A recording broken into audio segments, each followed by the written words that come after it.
Participants, myself, Dr. Chharmi Mittal, welcome you. This is Plant Biotechnology and Molecular Biology Laboratory, Department of Botany, SPC Government College, Ajmer. Today, Dr. Ramesh Joshi will explain you the extraction of genomic DNA and its quantification and amplification by polymerase chain reaction. Good afternoon everybody.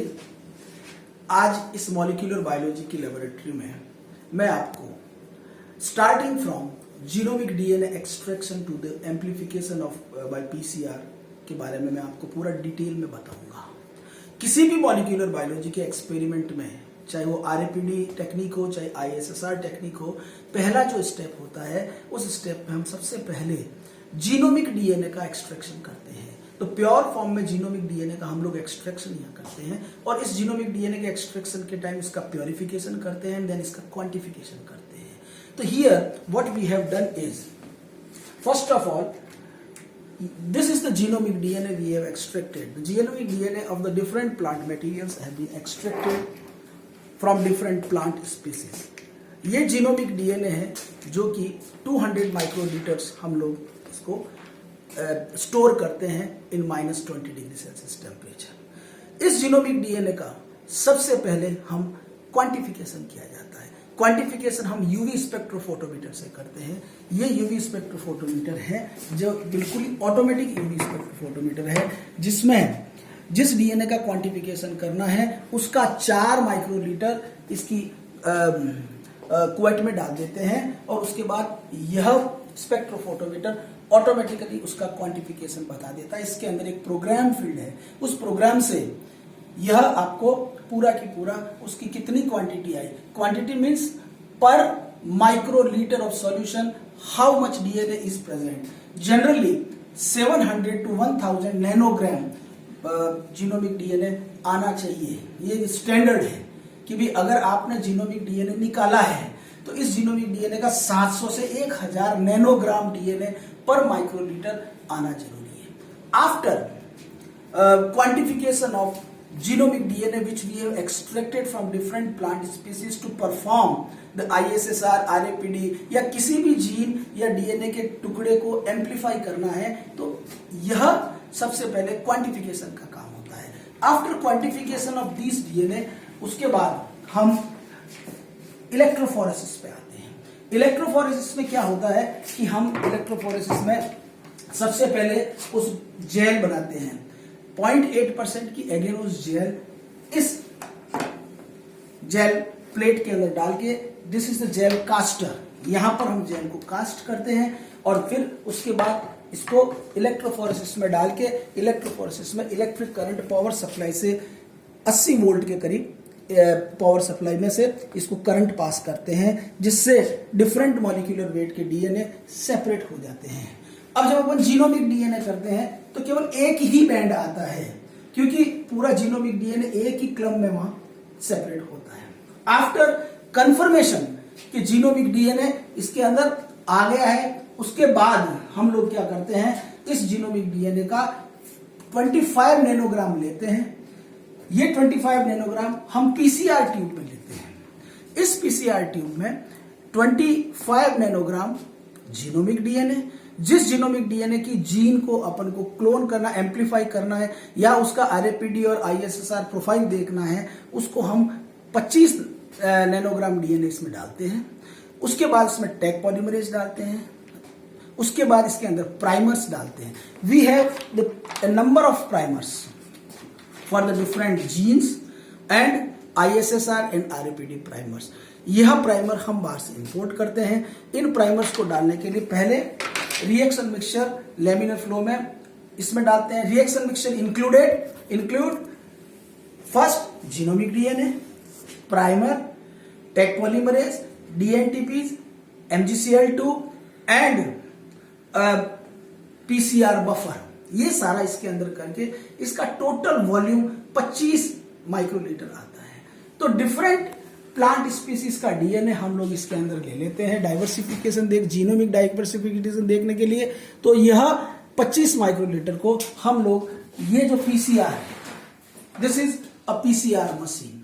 After adding all the reagent mixture in the PCR tube including genomic DNA, हम इसको यहां पर Peltier इस plate के ऊपर रख देते हैं। This is a Peltier plate. यहां पर ये सारा की सारा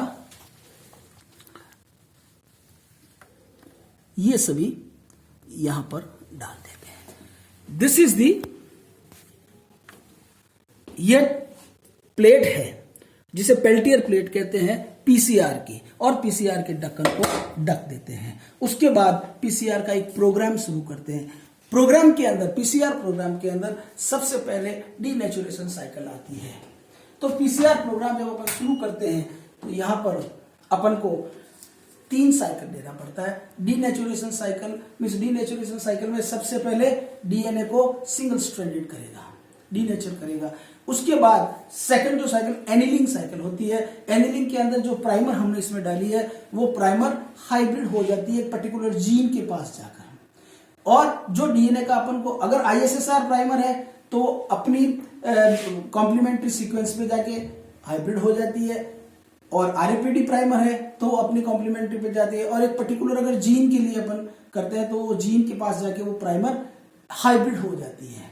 उसके बाद एनिलिंग के बाद तो डीनेचुरेशन, एनिलिंग, और उसके बाद एक्सटेंशन साइकिल इसमें शुरू करते हैं। इस एक्सटेंशन साइकिल के बाद ज्यादातर हम 35 से 40 साइकिल्स करते हैं इसके अंदर। तो ये पूरा एक प्रोग्राम है जिस प्रोग्राम से ये 2-3 घंटे के अंदर पूरा के पूरा डीएनए एम्पलीफाई हो जाता है। आफ्टर एम्पलीफिकेशन ऑफ डीएनए हम इन ट्यूब्स को निकालते हैं। इन ट्यूब्स को, जो पीसीआर ट्यूब है जिसके अंदर डीएनए की एक कॉपी है या जीन की एक कॉपी है, उसमें थाउजेंड्स ऑफ कॉपी बन जाती है। इन कॉपी बनने के बाद प्रत्येक डीएनए को, प्रत्येक सैंपल को हम एक एगेरोस जेल बनाते हैं इलेक्ट्रोफोरेसिस की, और उस एगेरोस जेल में हम लोड कर देते हैं डीएनए। और दिस इज इलेक्ट्रोफोरेसिस, ये पावर सप्लाई है और ये जेल कास्टर है। What ever the DNA amplified, amplification जो प्रोडक्ट है वह इसमें है, ये पीसीआर ट्यूब्स है इसके अंदर है। फिर हम इसको वापस इलेक्ट्रोफोरेसिस में लोड करते हैं। लोड करने के बाद अगर 1 घंटे बाद पूरा डीएनए रन हो जाता है, अगर आईएसएसआर और आरएपीडी प्राइमर है तो उनके बैंड आ जाते हैं। Then after completion of electrophoresis, इस जेल को, क्योंकि इसमें इथीडियम ब्रोमाइड होता है तो जो स्टेल फ्लोरोसेंट डाई होती है, तो पहले तो इलेक्ट्रोफोरेसिस पे कुछ दिखता नहीं है। तो इसको विजुलाइज करने के लिए, डीएनए के बैंड्स को विजुलाइज करने के लिए हमारे पास एक इक्विपमेंट है that is called gel documentation system. Gel documentation system is nothing, इसके अंदर क्या होता है, एक ट्रांस इल्यूमिनेटर होता है। इस ट्रांस इल्यूमिनेटर में यूवी ट्यूब होती है, यूवी लाइट जलती है, और जो जेल अपन लोग लेके आए हैं, जो इलेक्ट्रोफोरेसिस हो गई, उस जेल को इस ट्रे के साथ इसके ऊपर डाल दिया जाता है। उसके बाद इसको बंद कर दिया जाता है और फिर इसमें ये यूवी ऑन की जाती है। यूवी ऑन करते ही जो भी डीएनए के बैंड्स आ रहे हैं वो ग्लो करते हैं। फिर इसको अंदर करके इसके साथ एक कैमरा लगा होता है। इस कैमरे में इनकी फोटोग्राफ्स आ जाती है, जितनी भी डीएनए की जो भी बैंड्स आए हैं उसकी फोटोग्राफ आ जाती है, और इन फोटोग्राफ्स को, जो भी इस पे फोटो आती है वो फोटो हम ट्रांसफर करते हैं कंप्यूटर में, और कंप्यूटर में कई तरह के सॉफ्टवेयर होते हैं। उन सॉफ्टवेयर से, जैसे कि एंटीसिस एक सॉफ्टवेयर है, एंटीसिस सॉफ्टवेयर से पूरी जेल का फिंगरप्रिंट को एनालाइज कर देता है कि कौन सा बैंड, किस बैंड में कितना डीएनए आया है, उसका मॉलिक्यूलर वेट कितना है, वो सारा एनालाइज करके वो सॉफ्टवेयर बताता है। Specially the NTSYS software is for the ISSR and RAPD technique को एनालाइज करने के लिए होता है। तो this is all about the DNA amplification. मैंने आपको एक जनरल डेमोन्स्ट्रेशन दिया है इसका कि how we amplify the DNA. तो ये सारा पूरा, जिसके अंदर हम लोग माइक्रो सेंट्रीफ्यूज भी यूज में लेते हैं, जिसमें एपेंडोर्फ ट्यूब डाल के हम इसको सेंट्रीफ्यूज भी करते हैं। तो मैंने आपको यहाँ पर जो लेबोरेटरी में अवेलेबल जो मॉलिक्यूलर बायोलॉजी की एक एक्सपेरिमेंट है उसके बारे में आपको बताया है, जिसमें genomic DNA extraction by CTAB method then उसका purification by removal of RNA by use the RNase, और उसके बाद क्वांटिफिकेशन स्पेक्ट्रोफोटोमीटर में किया जाता है, और उसके बाद amplification of DNA, then electrophoresis and analysis of DNA based on electrophoretic gels by gel documentation system. Thank you very much.